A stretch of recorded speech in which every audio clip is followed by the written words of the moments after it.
जज अबुल हसनात मोहम्मद जुल्करनैन आज पटियाला में अहम समाअत के बाद यहाँ से वापस रवाना हो गए हैं। ये आप देख सकते हैं अबुल हसनात मोहम्मद जुल्करनैन खुद गाड़ी ड्राइव करके जा रहे हैं।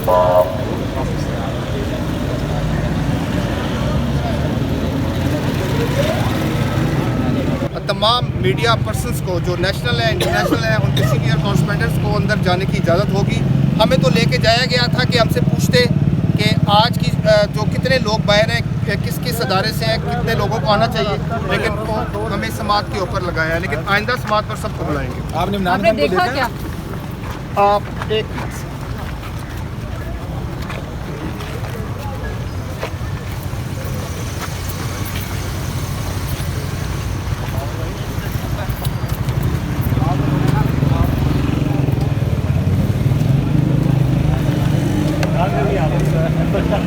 साहबा भी मौजूद थी, खान साहब भी मौजूद थे, तमाम लीगल टीम मौजूद थी।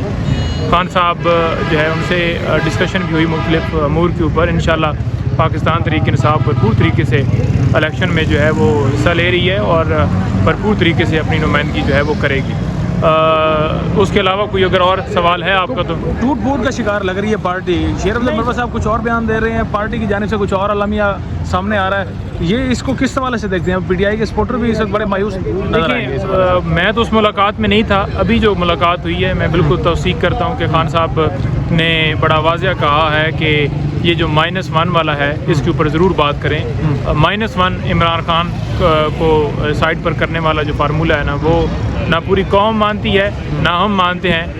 वो उस हवाले से बड़ा वाज़िया मौक़िफ़ आपने देख लिया कि हमने दे दिया। पार्टी के इस वक्त चेयरमैन कौन है? आप जरा। चेयरमैन इमरान खान है। और गौहर अली खान के पास इस वक्त कौन सा होता है? गौहर अली खान तो इलेक्शन के हवाले से वो है ना जी, वो इलेक्शन हेड है। आज खान साहब ने लतीफ़ कोसा को भी, आखिरी सवाल है, लतीफ़ कोसा को भी आज कहा है पार्टी ज्वाइन करने के लिए? जी बिल्कुल कहा है, उन्होंने कहा है ज्वाइन करें आप, मैं आपको दावत देता हूँ। तो उन्होंने टाइम लिया है, बड़ा खुश हुए खोसा साहब को उन्होंने दावत दी और इंशाल्लाह हमें उम्मीद है कि जल्दी वो अनाउंसमेंट करेंगे। Thank you sir.